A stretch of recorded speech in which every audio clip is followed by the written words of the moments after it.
If you're like me, you've experienced financial stress during the holidays. There are never ending opportunities to spend, and that often means whipping out your credit card. In December, there are lots of fun, festivities. We kind of get caught up in the spirit of everything, but come January, we're just left with a bunch of bills and buyer's remorse. Today, I have 4 tips that will help you avoid the stress of Christmas debt and enjoy your holiday season.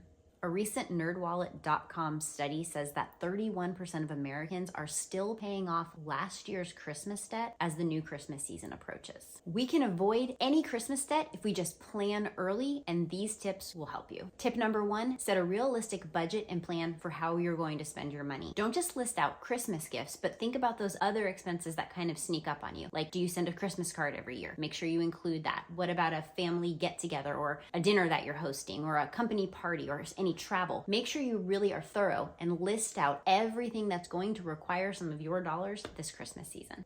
Tip number 2 is be really honest with yourself about what you can afford. You may want to buy everybody a really nice gift, but can you actually do it? If you struggle with debt and you want to pay it off, this is not the year to be a big spender. Really pick a budget and stick to something that you can comfortably do. And I know that that can make for some awkward conversations, but this could also be a great time to talk to family or friends about your debt-free journey. Let them know what you're doing. Maybe you'll even inspire them to join you. Tip number 3 is the one that made the biggest difference for my husband and I, and this was setting up a sinking fund or a Christmas savings fund at the beginning of the year so that we would know we had the money come Christmas. So if you go back to tip number 1 and you make that great list and you really know exactly what you are going to need to spend, now what you do is you take that amount and you break it up by the number of paychecks that you get per year. Each paycheck, you set aside a little bit of that money and you just squirrel it away. It's best if you can automate this through your bank, then you don't even have to actually do this step. But either way, set that money aside and then it will be sitting there waiting for you when Christmas gets here. Another perk about that is that throughout the year, if you come across a really great sale, you will have the funds earmarked already for Christmas that you can spend without having to worry about taking it out of your regular budget. And finally, tip number 4.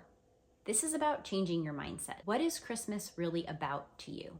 For me, it's about the advent of Jesus. It's about celebrating him and the whole reason for this Christmas season. It's about spending time with my family and baking cookies and watching Christmas movies and listening to Christmas carols and spending time at church. There are so many wonderful things you can celebrate that aren't about the gifts and aren't about spending. So try to have a mindset shift and really think about what you want Christmas to be about, and that can really help you when it comes to not wanting to go into debt. I hope you found these tips helpful. I'd love to hear in the comments how you avoid Christmas debt, and I hope you have a Merry Christmas season.